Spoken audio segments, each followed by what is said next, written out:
Immediately, the concept of the reptilian overlords come to mind. The lions are the predator in the savannah, and also the leaders. Are they teaching us to metaphorically give our lives to the royals, or that the royals plan to eat us so long as we stay in the light? Or are they saying that the lions are the equivalent of the Pleiadians, and they look after us so long as we stay in the light, but if we enter the darkness and stray from our destined path, we will end up with evil tyrannical rulers? Immediately, the film begins with what looks like a baptism, heavy Christian symbology, and it's a mandrill, an ape species that is performing the ceremony, holding up the baby to the crowd a lot like Michael Jackson did. Now, was MJ a government shill? Was Lion King readying us for him, or was MJ performing a similar technique of blessing the child? Was the child that he held up even his own, or was it a body ready to be inhabited by a reptilian? Scar talks about how some are born to be eaten and others are destined to feast, and that he answers to nobody. And Mufasa and Zazu are representation of the Galactic Federation trying to control and speak to the reptilian who has no interest in joining their family. Scar says he is smarter, implying he is cunning. The reptilians are said to be able to shapeshift. That's a cunning trick. Zazu talks of his cousin having a mental illness, believing he is a woodpecker rather than a hornbill. Then Mufasa just walks off. This shows you that the leaders ignore mental illness and regard it as unimportant. The mandrill performs a spiritual act in the dark at the base of a boab tree. Many ancient civilizations also had tales of a tree of life, like a big, significant tree.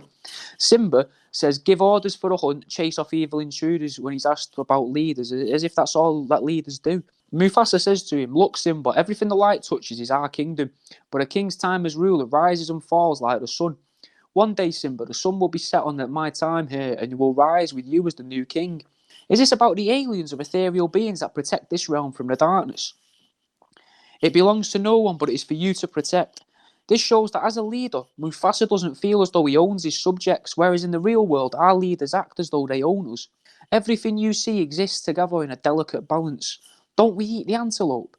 We're all connected. A little back and forth there between Mufasa and Simba, which I thought is relevant, to what I'm talking about here.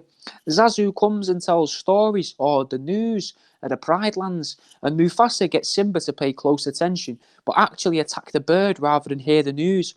This is showing that the powers at the top want to dismantle the news. Does this mean that the news is evil, or does it mean it's of little to no relevance to the leaders, only to the prey they are reporting on? Hyenas are hunting in the Pride Lands, and Mufasa goes to protect the Pride Lands from the hyenas. Are the hyenas an invading force? Most definitely. They're also a different species, so this shows that the leaders of the earth are fighting invaders that are of a different species to humans. Simba gets distracted by following a beetle, rather than doing what he was told to do, showing that distractions will take you off of your path. Simba was immediately off of his path and tempted by the dark, evil Scar. Simba is told about a secret, dangerous land, rotting bones, oozing mud, a lot like skeletons and lava in hell, in the dark, in the underworld. Zazu goes with Simba and Nala on their expedition to the watering hole, like an overseer would. Earlier, he was the news agency, but he is now also the all-seeing eye, whilst also being stuck on traditions, such as arranged marriages and destiny, yet he is completely disregarded yet again. Are they trying to teach us to ignore our preset destinies, or are they trying to teach people that the kids should give up their dreams because their futures are predetermined based on their socio-economic circumstances? Song lyrics, everyone look left, everyone look right, telling people to pay attention, getting people to keep their eye on the prize, so to speak? Or is it more sinister, telling you to look everywhere except ahead of you? If you stop looking at what you're supposed to be doing, you lose track of it. Maybe Zazu or the news is there to protect the establishment, but in the busyness of the world, they lost sight of their job and the new king slipped away, unprotected and at risk. In the next scene, hyenas discuss their tactics. I distract so that everyone else can circle. This is what the aliens could be doing. The female hyena, the leader, says Mufasa doesn't control me. Zazu says that if the hyenas eat baby Simba, it'll start a war. The hyena says lions and hyenas have been at war since the beginning of time, a lot like the supposed war between light and dark, or the intergalactic war between the Dracos and the Pleiadians. The hyenas are led by a woman, and recently there's been a bigger and bigger push for equal rights for women. But also, a woman is trying to be president of the USA, so could this be a bit of propaganda saying women leaders are evil? Nicola Sturgeon, who wants Scotland to be independent and break away from what's the collective. And Angela Merkel, the leader of Germany, possibly has a lot of authority within the EU, and the EU is a collection of countries just like America is a collection of states. Does this mean that they are operating in the shadows to perform nefarious tasks like eating babies? The girl hyena also talks about ending the bloodline of Mufasa by killing Simba. There is a lot of talk of bloodlines when discussing the leaders of the world and the reptilian race, either using children's blood for fuel or putting themselves into the bodies of people in these bloodlines to take over the positions of power. Mufasa comes in and bathes the area in light and roars to protect Simba and Nala. Is this showing that the thing that protects us most from the evil entities is our five senses? Could this mean that mindfulness is a practice to strengthen our perceptions of the five senses whilst also stopping us from thinking or hearing our thoughts? Could our thoughts all be intrusive and given to us by dark beings like the hyenas? And the more we consume and interact with sensory materials, the more we can quieten the evil beings trying to trick us. Some fringe media tries to teach people that consuming and capitalism is evil, but what if it's actually a surefire way of protecting the species of Earth from tyrannical rule? Because then we'll be all feeling good all the time and not allowing the dark entities to tempt us, as we'll already have everything we want. You could see the elephant graveyard as an allegory for unknown knowledge. Simba doesn't know what that place is and he wants to discover it, just like in the Garden of Eden story where Eve eats the apple to gain information she didn't already know. Or is this simply a ploy to make people prepared to never leave their towns? Or are they trying to teach children to never leave their towns? Stay where you are, keep your town going, and ignore the bigger picture. Mufasa says that even kings get scared, whilst Mufasa looks at the starry skies and says, more than you know, which shows our world leaders are scared of what's in the sky, specifically the universe. Mufasa says the kings of the past look down on us from the stars. Simba says he can't see them, and so he has to keep looking. Is this because the beings in the sky that are referred to in alien lore and allegedly in Scientology that are trying to break through our ionosphere are at the border? A lot like those demon dog things that were sent to attack Wakanda in the Avengers movie, which you need to remember is another Disney film. The hyena describes Mufasa as having good energy, like having a specific type of energy can protect you. Scar comes to the hyenas saying they've stripped the land of all of its life, as if those that live in the dark are hungry and destroy everything with a total disregard for the natural order.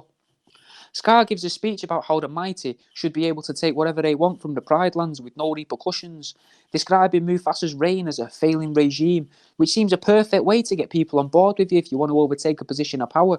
Offer them something in return for doing all the work.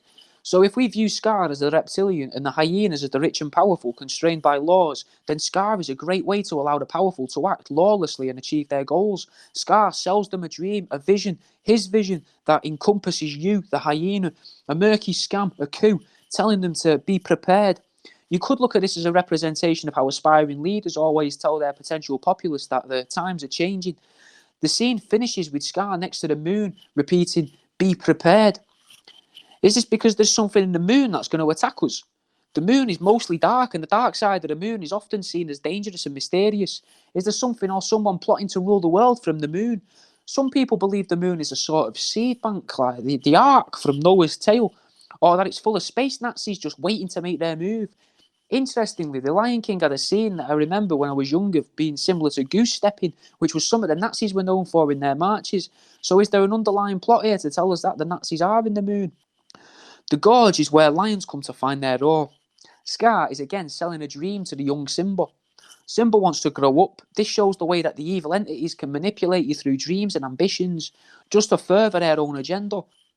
Is this why celebrities are supposedly used to perpetuate ideas? Turns out Scar has just thrown Simba under a bus of rampaging wildebeest, cattle-like creatures that are being used and manipulated by the hyenas. If you view Simba as one of these fabled people in the bloodlines, and then view them as a celebrity that has been sold its dream and fulfilled it, while simultaneously viewing the wildebeest as the general public being ushered down the canyon by the hyenas, or herded like sheep through a narrow path, these people would destroy the possibly self-actualized Simba. Seeing someone fulfill their dream helps other people think they can also achieve their dream. But here, Simba is being built up just to be knocked down in order to cause a sadness. A great sadness in this case. The plan is to upset Mufasa, making him weak, ending his bloodline, and giving Scar control of the Pride Lands. This happens in the real world. Artists achieve their goals, and then the media, also present in the scene as Zazu, who is looking to locate Simba, almost as if to say the media is being played off against the leaders, reports on how being successful ruined the person's life, or about how they died, almost in a ritualistic manner. Scar sends Zazu to get the pride. The media is looking in the wrong direction. Following orders from the evil entities, it is the dead tree that Simba clings to, symbolic of the environment and decaying state of the world. Scar then strikes his eyes and says, "Long live the king." Could it be that striking his eyes, it shows the leaders are blind to what's going on in regards to the coup from the aliens? Simba is then lying with Mufasa, a young boy lying with a grown man. Then Scar uses the young boy's guilt against him, almost as if it's the boy's fault. This could have ties to the child molestation accusations that seem to fly around world leaders and industry leaders. Scar then sends the evil hyenas to attack Simba. Simba is feeling bad and the hyenas will literally eat him. This is showing that the dark entities feed off of negativity such as shame, guilt and fear. The hyenas then claim they have eaten Simba, but they were nowhere near him. Coincidentally, people believe that certain entities cannot interact with the physical world, and this is a good representation of that. Scar assumes power and uses his own private militia, aka the hyenas, to keep control. Rafiki and Zazu look on. Zazu the eyes of reality and Rafiki the eyes of the ethereal. Rafiki sees past, present and future. Simba then wanders the desert, cast out of his own because of a tempting evil presence, like the snake in Genesis. Jesus also wandered the desert in a self-reflective state. A Timon and Pumbaa are representation of parts of Simba's psyche. Simba talks immediately about changing the past, which is another trope being thrown around in Disney films, again in the Avengers series. What is Disney trying to get at? Timon says you can change the future by putting the past behind you, teaching you to turn your back on the world. If the world turns its back on you, turn your back on the world, is what he says. This is a way to get children used to accepting the idea of a new normal. Could this be about the New World Order? This is where Hakuna Matata is introduced to Simba. This ties into the New World Order because it's introducing a new language immediately after telling him to forget his past. It's also worth noting that Simba has just been through a traumatic event in watching his father die because of his own actions and being lied to about being saved from death from Timon and Pumbaa. This has been happening for decades. Traumatise children, then rebuild them in your image, fit for purpose. In this instance, Timon and Pumbaa are rebuilding Simba so that he can defend them and fight for them in the future. Isn't that what MK Ultra was? The Hakuna Matata song is teaching Simba to not care. They say they can live anywhere and it means there is no worries. But this is then immediately turned on its head when Simba learns that he can't eat meat whilst living with Simba, the prince, is now living alongside his subjects. Could it be that there are stories of demigods and children of gods coming to earth and living alongside people, not consuming their energy? There'd be no energy to consume because they have no worries. Is this a teaching about not caring so that you're not producing emotions to feed the visitors of Earth or the visitors of our dimension? The animals then teach Simba to eat insects. A lot of people have spoken out about how humans should turn to farming insects rather than cattle, sheep and poultry in order to be more sustainable and to be kinder to the animals. Then a scene where Simba grows up whilst passing off a now full moon. The moon is symbolic of Simba walking into the light. He then bursts out of the foliage into the light of day as if he is now fully enlightened. Under the rule of the tyrannical Scar, the Pride Lands has turned into a desolate wasteland. The hyenas are reported to be chasing off the last birds. They even then chase away Zazu, the meteor. This shows that a tyrannical ruler will attack the meteor. It also shows that the media will report on it falsely, though, as Zazu blames the hyenas for the birds flying away when really it's Scar's doing. Scar has now perfected killing, just like how the reptilians kill us and feed off of us. Maybe the other species of aliens do it too, but in a more controlled manner. In a way that brings balance to the world. Scar is destroying their world with a complete disregard to its future, in the same way a fire just burns a forest. Scar then limits the food source of the other lions, allowing the hyenas to become stronger. Nala then sneaks out of the Pride Lands against Zazu's recommendation, or remember what the media is suggesting, but then Zazu distracts the tyrannical leader with tales of his mentally ill family member. The media will have a reprieve and work to save its original leaders. Simba seems to know something that Timon and Pumbaa do not, but you can see it the other way around. Simba knows of the circle of life from Mufasa teaching him that lions become grass that feed the antelope that the lions eat, whereas Timon and Pumbaa just see life as a line. You're alive until you die, and that's it, you're finished, it's over. Seeing everything as connected means you're restricted. You can't do whatever you want because it affects everything else. This is teaching children to stay in line and do what is expected of them. Simba wants to do nothing anymore. He has been worn down by Timon and Pumbaa's ideology of if you relax, everything will be fine. If you just survive, you will be happy because you won't care. Timon teaches Pumbaa that the stars in the sky are fireflies stuck on the blue thing, whereas Pumbaa believed they were balls of gas thousands of miles away. Simba was part of the few, the 1%, if you will, entrusted with knowledge by his father that these stars are actually the greatest dead kings of the past, looking down on the Pride Lands. Timon and Pumbaa then laugh at him as if he's mental, poking fun at him for his belief. It teaches children to laugh at ideas that they haven't heard before. to feel a sense of belonging when confronted by new ideas, but only when you're collectively turning down the concept. The dead kings are obviously actually code for protective aliens, but I can't help but wondering if it's leaning towards the idea of flat earthers, that it's just a decorated dome, or is it indicative of the simulation theory, that reality is whatever you perceive it as? Timon sees and knows it's fireflies, Pumbaa knows and sees it's the gas, and Simba knows and sees it's the dead kings. Simba releases a tuft of fur that goes down a river and then is picked up by a bird, remember the birds in the meteor, which gets eaten, excreted, and heads back up to Rafiki's tree, the symbolic tree of life perhaps. The next song is The Lion Sleeps Tonight. Timon lists simple locations saying that near it, the lion sleeps tonight. If we pair this with the short Rafiki scene just before, you could see Simba as a representation of Jesus, or possibly even the return of the alien overlords that created us, saying they're just lying in waiting. We think they're gone, dead, like Rafiki thought Simba was, but Simba is still out there, just chilling out and learning. If we were being observed by something, perhaps from inside the moon, that's what that something would be doing in there, just observing the planet. Nala, now coming from the newly evil lion pride, hunts after the prey, Timon and Pumbaa, but enters a battle with Simba.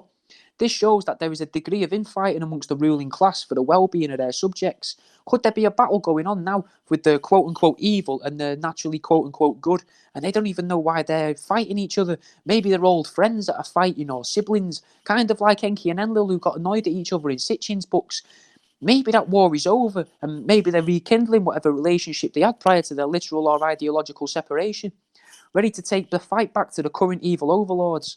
Simba says he can't go back there and doesn't want to help out, so Nala leaves without his help, prolonging the misery though in the Pride Lands.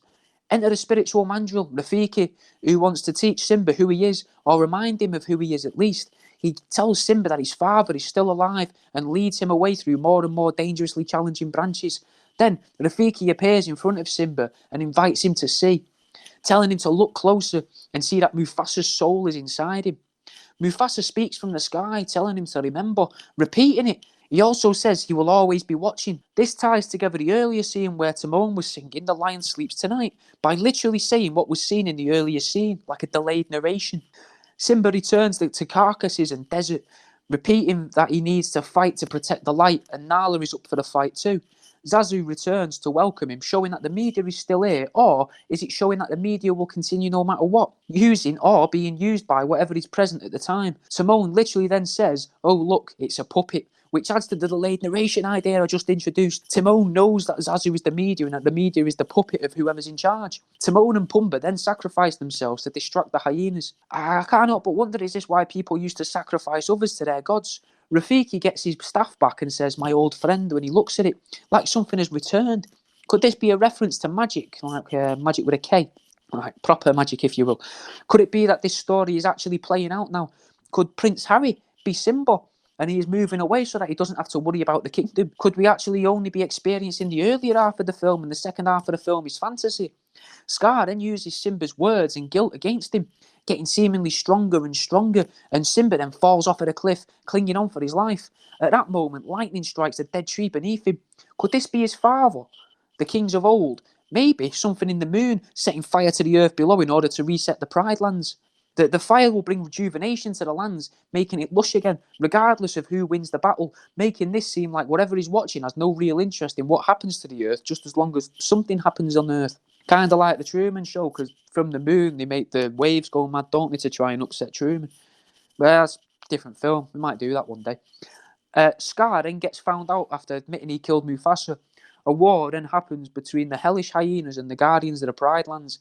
It then shows how the prey, the layman, can defeat the hyenas or the evil entities by standing up to them. Pumbaa calls them bullies and fights them after shouting he will not be made to feel ashamed. And that seems enough to fight them and make them turn away. He does charge them in the film, literally, but by saying "I will not be ashamed" and no longer being ashamed, that takes away that power from the evil. So, and Timon confirms that Pumbaa feels better by saying he's got it out of his system, almost like Pumbaa's flushed his system, meaning it's now free and his system's no longer taken over by the energy-eating monsters. Zazu, the media bird, then chases one hyena into a rock but starts to get attacked, saying, "Let's discuss this." Then Rafiki comes in and beats them with his staff, a symbol associated with magic. Scar is then chased by Simba to the top of the rock in the sky, surrounded by fire. Scar begging for mercy, claiming the hyenas made him do it, attempting to trick Simba after he gives Scar the chance to leave and run away. Scar wants Simba to kill him, as if that's all that's needed to turn Simba away from the light and turn Simba into the dark. Scar then falls from the top into the flames and gets surrounded by the hyenas, the evil force that he just tried to betray. Scar is then devoured by the hyenas, showing the last of the negative energy has been eaten, but the hyena says their belly is never full, so they'll always be there waiting to be used, in the shadows, waiting to be accessed and given power once again. Rafiki touches Simba between his eyes, a place associated with the idea of the third eye, like it's a blessing. Also like Christianity when they bless your head. But Rafiki hasn't rubbed anything onto the head of Simba. So what if holy water, as we know it, is a form of spiritual conductor that allows the priest to harvest the energy of the churchgoers? Does the priest then take this energy and feed it to a bishop, who feeds it to a cardinal, who feeds it to the pope, who feeds all of that combined energy to the evil entities to keep them at bay? Or could it be more sinister and they feed that energy to the metaphorical hyenas as payment to keep control of the lands that they have assimilated power in, similar to how Scar allowed them to consume the Pride lands? Just learning from the mistakes of by ancient leaders. Is that why history is so important to all religions? It's now raining and Simba takes his place at the top of Pride Rock whilst it's raining, which will help bring life after a fire, and Mufasa speaks from inside Simba and says, "Remember." Immediately, the Pride lands are full of life, as if all that Simba ever had to do was imagine what it was like there and it will reappear. Like the Lion Kings themselves control the perceptions of all of those around them. Could this be a reference to Rafiki's staff? Maybe his staff isn't actually to represent magic. Maybe it represents technology. Maybe by working with Rafiki and his technology, Simba is able to project the world around him, kind of like a simulation. And the cycle starts over as we're shown a new cub, possibly a new king, but probably just to allow them to remake Lion King 2. Now, if you've liked this, find the Twitter or the Facebook, search More You Know, you as in EWE, and let me know, or find the Facebook or whatever, and let us know if you want to see a different film. There'll be links everywhere you look for this. Hopefully you'll enjoy it. The next one you've got to look forward to is The Little Mermaid, which was suggested by someone who watched the original video I did in Kieran's voice, like this. And I've done that in Kieran's voice as well. And if you want to listen to it in Kieran's voice, I'll put a bit more into that, really, where he gets a bit emotional over it at times and stressed out. So if you want to listen to that, find Kieran's channel as well. I'll put links to that as well. Anyway, thanks for listening.